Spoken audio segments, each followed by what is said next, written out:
말씀 같이 보겠습니다. 사무엘하 말씀 계속 보겠습니다. 사무엘하 10장 1절부터 19절까지 구약 성경 사무엘하 10장 1절부터 19절까지가 본문인데 5절까지만 일단 같이 읽겠습니다. 사무엘하 10장 1절부터 5절까지 구약 476면 즈음에 있습니다. 사무엘하 10장 1절부터 5절까지 제가 한 절 읽고 여러분이 한 절 읽으시고 이렇게 한 절씩 교독하고 마지막 5절 말씀은 같이 읽겠습니다. 1절 말씀 제가 먼저 읽습니다. 그 후에 암몬 자손의 왕이 죽고 그의 아들 하눈이 대신하여 왕이 되니 다윗이 이르되 내가 나하스의 아들 하눈에게 은총을 베풀되 그의 아버지가 내게 은총을 베푼 것 같이 하리라 하고 다윗이 그의 신하들을 보내 그의 아버지를 조상하라 하니라. 세 신하들이 암몬 자손의 땅에 이르매 암몬 자손의 관리들이 그들의 주 하눈에게 말하되 왕은 다윗이 조객을 당신에게 보낸 것이 왕의 아버지를 공경함인 줄로 여기시나이까? 다윗이 그의 신하들을 당신에게 보내 이 성을 엿보고 탐지하여 함락시키고자 함이 아니니까 하니 이에 하눈이 다윗의 신하들을 잡아 그들의 수염 절반을 깎고 그들의 의복의 중동 볼기까지 자르고 돌려보내며 같이 봅니다. 사람들이 이 일을 다윗에게 알리니라.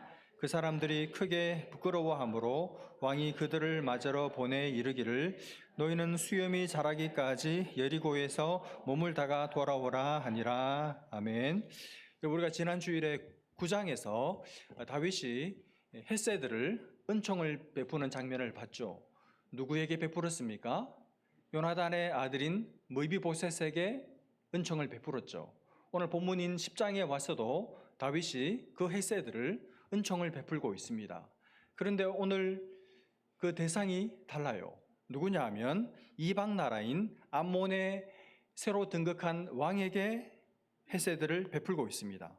그런데 중요한 것은 무비보셋은 다윗이 자기에게 헷세들을 은총을 베풀었을 때 너무너무 감사하면서 기쁨으로 그 은총을 받아들입니다. 나 같은 것이 죽은 개 같은 나에게도 어떻게 이런 엄청난 복을 주십니까? 하고 감격해하며 그 은총을 받아들이죠. 근데 오늘 본문에 와서 이 암몬 왕 하눈은 똑같은 다윗이 베푼 은총을 이제 제안을 받고도 그 은총을 발로 걷어차버립니다. 거절을 합니다.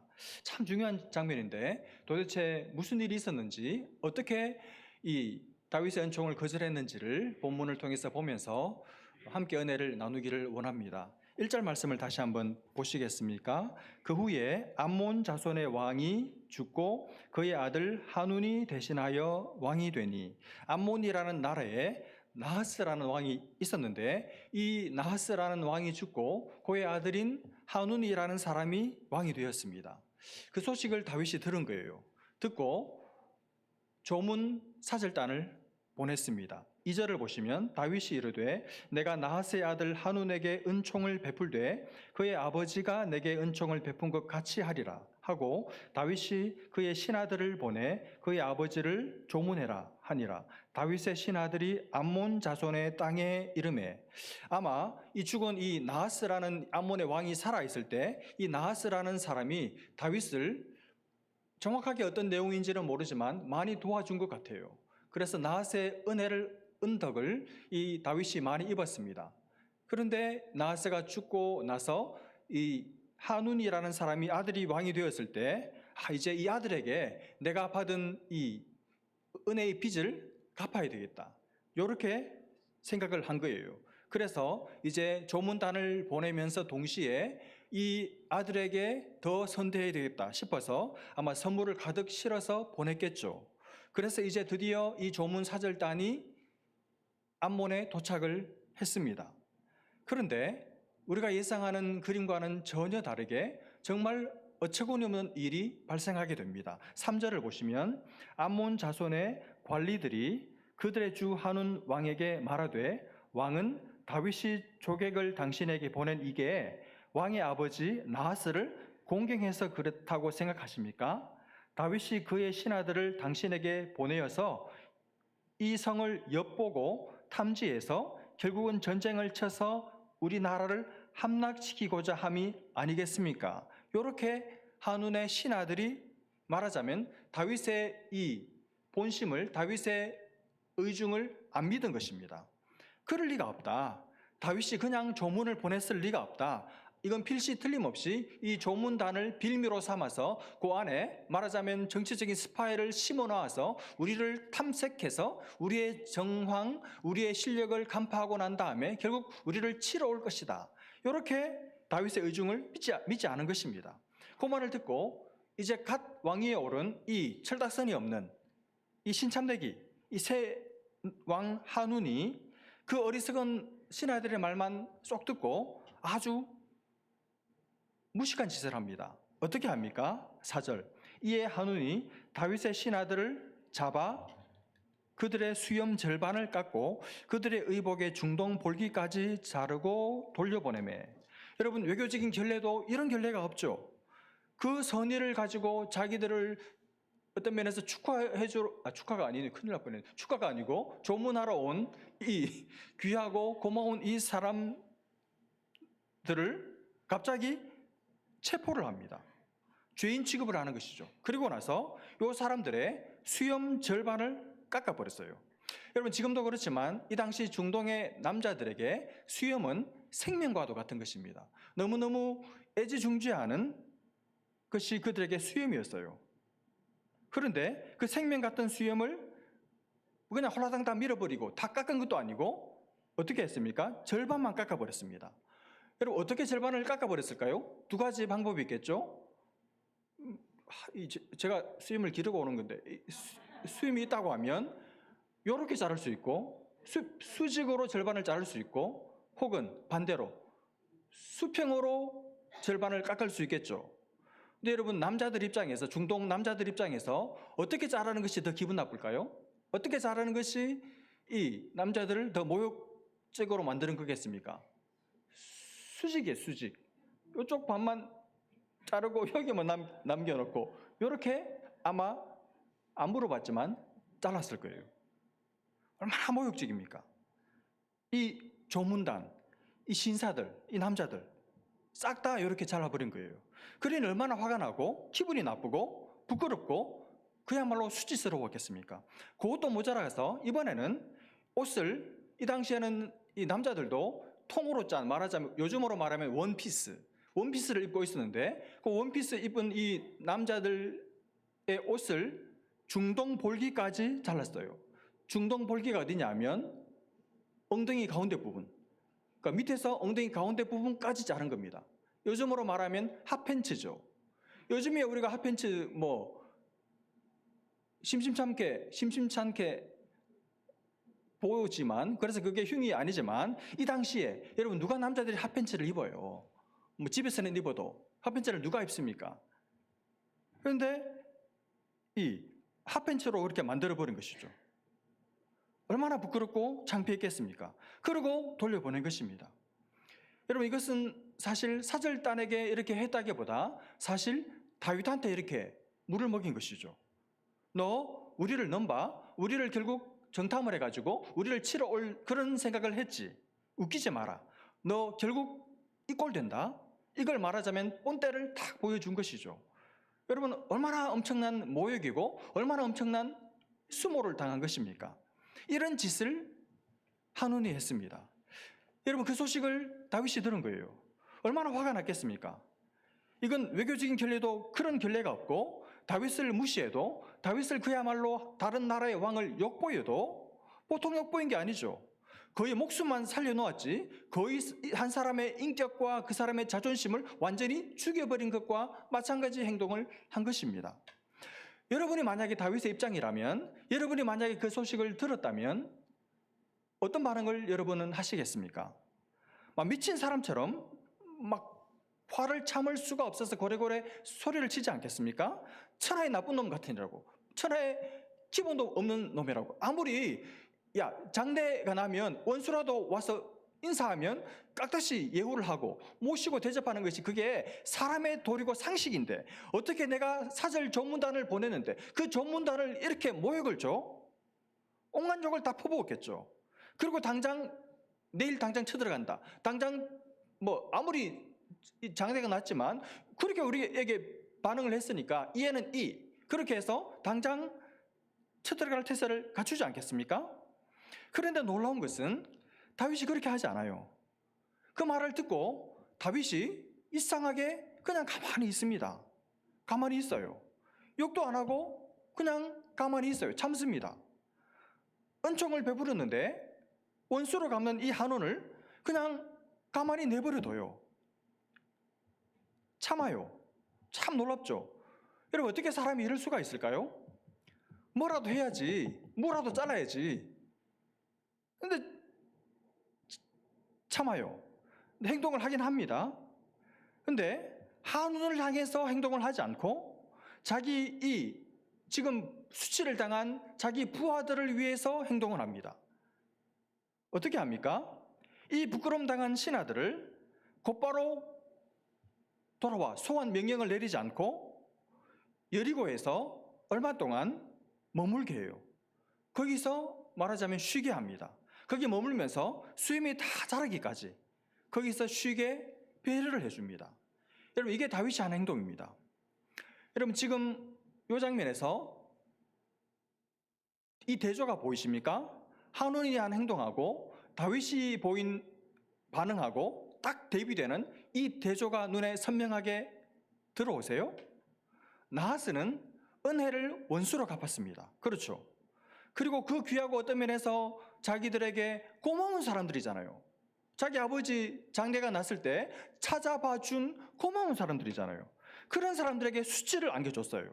그런 사람들을, 너무 귀하고 고마운 사람들을 부끄럽게 만들었습니다. 그들에게 모욕감을 줬습니다. 모욕을 줘서 치를 떨게 만들었고 고개를 들 수 없게 만들었고 창피해서 어디 돌아다닐 수도 없게 만들어버렸고 정말 내가 이렇게 살아서 뭐해? 죽고 싶은 마음이 들도록 그렇게 사람을 땅바닥에 매다 꽂아버렸습니다. 멀쩡한 사람들을 부끄럽게 만들었어요. 그러나 다윗은 그 부끄러움 당한 그 사람들의 부끄러움을, 수치를 어떻게 했습니까? 덮어줬습니다. 가려줬어요. 그 모욕감을 다 씻고 마음에 받은 상처를 다 씻어버리고 다시 일어설 수 있도록, 다시 자존감을 회복할 수 있도록 자기들만의 공간을 마련해주고 시간을 벌어주고 기다려주고 그 부끄러운 모습을 남들에게 보이지 않아도 되도록 자기도 안 보고 남들도 찾아가지 않게 만들고 그리고 쉬게 해줬어요. 부끄러움을 덮고 가리는 일을 했습니다. 여러분, 이게 이 두 사람의 결정적인 차이죠. 여러분, 저는 오늘 이 두 사람의 대조적인 모습을 보면서 이 두 사람이 보여주는 이 대조적인 이 모습이 오늘 우리가 사는 이 시대에 이 땅에서 그대로 재현되고 있다고 생각해요. 여러분, 오늘 우리가 사는 이 세상은 사람을 부끄럽게 하는 사회입니다. 사람들로 하여금 수치심을 갖도록 부추기는 사회입니다. 부끄럽게 만들어서 고개를 들고 다닐 수 없도록, 정상적으로 살아갈 수 없도록 만드는 그런 병든 세상이 오늘 우리가 사는 세상이 되어버렸습니다. 조금만 잘못이 있으면 신상털기라 그러죠. 다 털어가지고 완전히 사람을 병신으로 바보로 만들어버려요. 이 땅에 발붙이고 살아갈 수 없게 만들어버립니다. 사람을 그냥 막 물고 늘어지고 죽을 때까지 물고 늘어지면서 막 사람을 몰아붙입니다. 가족들 앞에서, 아내 앞에서, 자식들 앞에서, 성도들 앞에서 그 사람을 고개를 들 수 없게 만들어버려요. 한 가지 잘못이 있다는 그 이유만으로 사람을 너무너무 부끄럽게 만듭니다. 여러분, 흔히 하는 말 있죠. 털어서 먼지 안 나는 사람 있다 없다? 없다. 여러분, 털어서 먼지 안 나는 사람 없어요. 털면 다 먼지 나와요. 다 아쉬운 부분이 있고 다 약한 게 있고 모두가 다 허물이 있고 죄가 그냥 이렇게 보면 모르지만 찾으면 샅샅이 찾으면 누구에게나 다 있습니다. 이걸 알기 때문에 우리가 서로 예의상 그리고 서로 얼굴 쳐다보고 살아야 되기 때문에 서로 안 털고 사는 거잖아요. 괜히 다 털었다가 놀라 잡아질 것 같으니까 우리 서로 웬만해서는 그냥 서로 털지 말고 살자. 그리고 이렇게 그냥 차려입고 근사하게 같이 밥 먹고 신앙생활을 같이 하는 거잖아요. 적당히 그냥 넘어가 주기로 그렇게 합의하고 과거를 너무 깊이 캐묻지 않기로 부부생활도 하고 교회생활도 하고 그런 거잖아요. 여러분, 다 털면 우리 못 살아요. 털었는데 막 먼지가 아니라 그냥 털이 다 빠진다. 그러면 문제 되겠지만 먼지 좀 난다고 어떻게 그 사람을 버릴 것까지 없지 않습니까? 그 사람을 매장시킬 것까지 없는 거 아닙니까? 어떻게 그럴 수 있어? 하면서 사람을 불러가지고 막 따지고 신문하고 취조하고, 그래서 조금만 잘못한 게 나타나면 막 수치심을 주고 부끄럽게 만들고 막 모욕하고, 그럴 필요는 없잖아요. 사람을 조사를 하되 알아는 보되 털되, 여러분 너무 털지 마시기를 바랍니다. 너무 많이 털지 마세요. 적당히 털고 제일 중요한 게 몇 가지만 털고 그게 괜찮으면 그냥 믿고 나가시기를 바랍니다. 그리고 사랑하고 존중해주고 존경해주고 그러면 살만하고, 그러면 사귈만 해요. 오늘 다윗을 보십시오. 자기 신하들이 부끄러움을 당했습니다. 모욕을 당했습니다. 그럼 보통 세상 왕 같으면 이 바보 같은 이 신하들이 처신을 잘못하는 바람에 결국 자기 얼굴에 먹칠을 한 거라고 생각할 수 있잖아요. 그래서 오기는 못하러 와. 그냥 당장 죽든지 알았어요 라든지 돌아오면 어떤 면에서 그냥 처단해도 상관없는 상황입니다.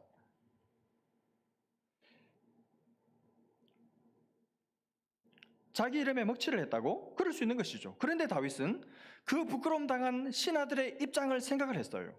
그들의 그 수치, 그들의 그 부끄러움을 같이 아파했습니다.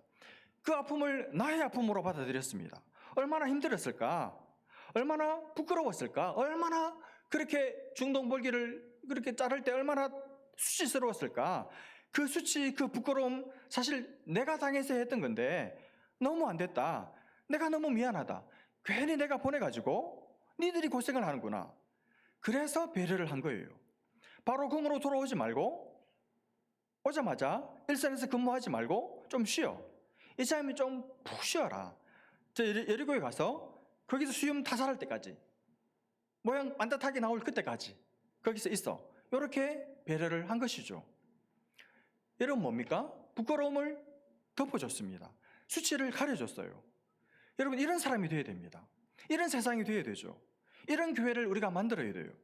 부끄러움을 가려주는 교회, 수치를 덮어주는 교회, 그런 공동체, 그런 교회를 우리가 만들어 가야 됩니다. 여러분 오늘 이 다윗의 모습, 누구를 닮은 것입니까? 우리 하나님을 닮은 모습이죠. 우리 하나님이 이래요. 우리 하나님이 이런 분이십니다. 여러분 창세기 3장에서 아담이 하나님 앞에 죄를 짓죠. 죄를 짓고 부끄러워서, 자기의 이 벌써 모습이 부끄러워서 무화과 나무 잎을 엮어서 치마로 만들어서 동산나무 사이에 숨었습니다. 부끄러웠어요. 죄를 지은 자기 모습이 부끄러웠습니다. 여러분 그때 하나님이 나타나셔서 어떻게 하셨습니까? 스스로 가리고 있던 그 무화과 나뭇잎 치마를 그냥 해를 탁 보내가지고 바짝 마르게 해가지고 그 수치, 그 부끄러움을 다 드러나게 하셨습니까? 하나님 그렇게 하시지 않았죠. 어떻게 하셨는가 하면, 야, 만들 거면 좀 좋게 잘 만들지, 내구성 있는 걸로 좀 만들지. 그걸로 안 돼. 나중에 햇빛 나면 그 바짝 말라가지고 그 부끄러운 거 다 드러날 거야. 그래서 하나님 하신 일이 동물을 잡아서 그 동물을 죽여서 동물의 가죽으로 가죽 옷을 만들어서 입혀주셨어요. 아무리 해가 뜨고 아무리 뜨거운 햇빛을 받고 폭풍이 몰아쳐도 자기 부끄러움이, 죄를 지어서 가진 그 내면의 부끄러움이 드러나지 않도록 죄진 아담의 부끄러움과 수치를 하나님 덮어주시고 가려주셨습니다. 그분이 우리 하나님이세요. 하나님 우리가 부끄러움을 당했을 때 그 부끄러움을 가려주시는 분이십니다. 우리의 부끄러움을 덮어주시는 분이 우리 하나님이세요. 우리가 부끄러움을 당하도록 내버려 두는 분이 아니십니다. 여러분 이 가죽옷이 상징하는 게 뭡니까? 우리를 위해 대신 피를 흘리시고 우리의 의의 옷이 되셔서 우리의 모든 죄된 과거, 우리의 모든 부끄러운 과거, 지난주에 내가 하나님 앞에, 내 배우자 앞에 지은 모든 부끄러운 죄들, 그것을 다 가려주시는 우리의 의의 옷이 되시는 예수 그리스도를 상징하죠. 예수 그리스도께서 우리의 의가 되셔서 우리의 모든 부끄러움을 덮어주시고 가려주셨습니다. 그분이 우리 대신에 내가 당해야 될 부끄러움과 수치를 십자가에서 친히 당신의 몸으로 다 짊어지시고 친히 다 벌거벗겨져서 다 부끄러움을 친히 다 담당하심으로 내가 당해야 할 부끄러움과 수치를 나는 더 이상 당하지 않게 되도록 만들어주신 분이 우리 주님이신 줄로 믿습니다.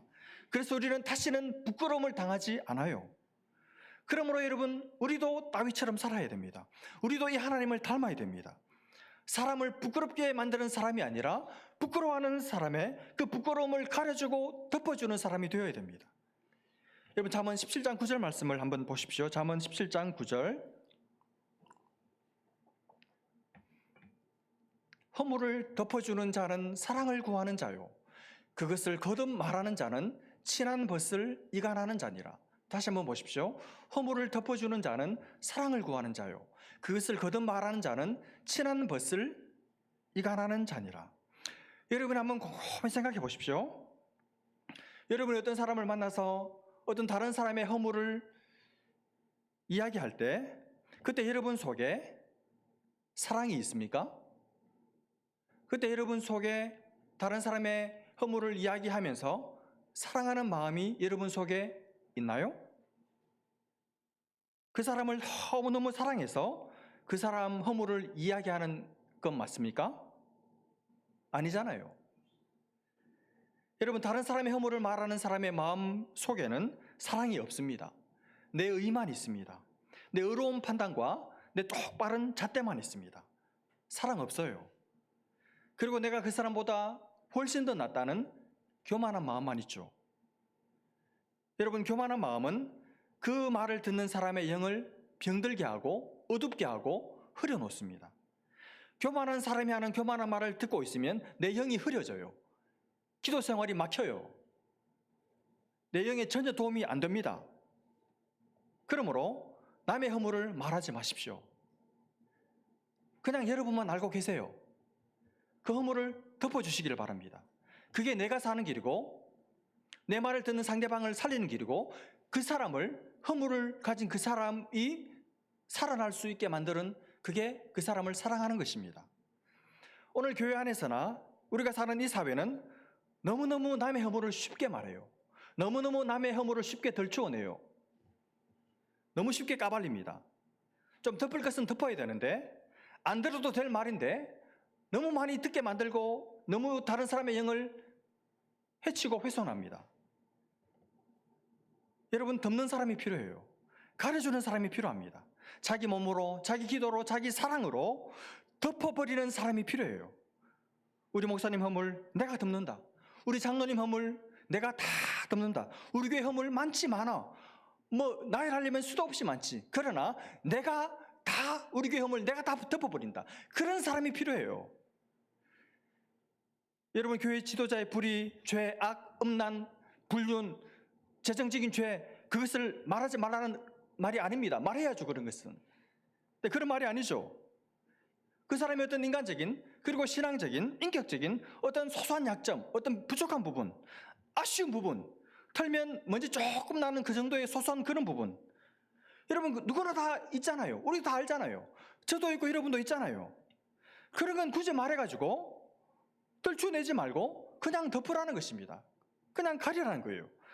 그 소리를 듣는 어떤 신앙이 어린 사람들이 실망해서, 그렇지 않아도 목사님 보고 실망해서 지금 교회를 옮길까 말까 하고 있는데, 누가, 다른 성도 하나가 딱 결정적인 한 방을 날려가지고 다른 데로 옮기게 만드는, 옮기는 것은 상관없지만 하나님을 떠나고 신앙을 떠나게 만드는 그런 일을 하지 말라는 것입니다. 덮으라는 거예요.